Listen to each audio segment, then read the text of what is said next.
auction versus buy it now. We're going to go over to Lefty here first, but before I want to tee this up because Lefty did a great job of kind of listing his U.S. women's national team cards before or right at the beginning of when the World Cup started.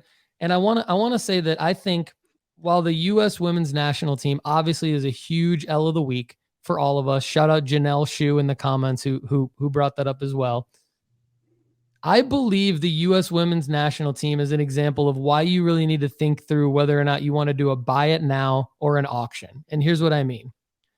I listed all of my U.S. women's national team as an auction because I wanted to make sure that they sold, because I didn't know if they really were going to win their third straight World Cup, which I think is we're finding out that's actually really hard to do, regardless of if you're the favorite, whatever, like third straight World Cup. I mean, how realistic is that? So I think you were actually taking a risk leaving it as a buy it now, because now your card might not sell. And that was the time to sell those cards. So I'm really more a fan of auctions because I want the card to sell during the time that I want it to sell. And I think if you do a buy it now or best offer, you actually risk not selling the card. Lefty, talk about that real quick. Auction versus buy it now. Yeah, so I dipped into the auction market, like Chad and I normally do buy it nows, but I dipped into the auction market several times this month, actually. I listed my Alex Morgan.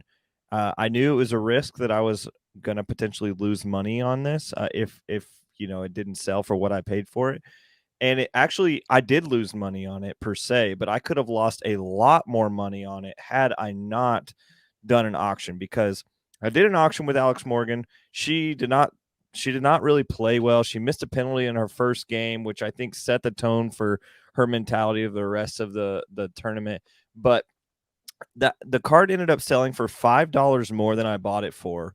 And then with taxes and fees, I ended up taking like a $50 loss on a $500 card, which is fine. I'd rather take a 10% loss on an investment that I tried to make, thinking, if you take a 10% loss on a play that you make, hoping that you're going to make a 30% gain, that's much better than taking a 100% loss or something like that down the road. So I did the auction for the Alex Morgan, and then I also did an auction for my 2019 Sapphire PSA 10 Shohei Ohtani, which ended up selling for double what I bought it for. Mm-hmm. So because Shohei's market was going nuclear, I decided to get my second-year rookie card, PSA 10, out, or second-year card, not a rookie card, out before that. So, there is ways that you can use auction versus buy it now. For instance, if you have a Joe Burrow or something like that, put it on buy it now. I had my Trevor Lawrence out for a buy it now, and it sold at the National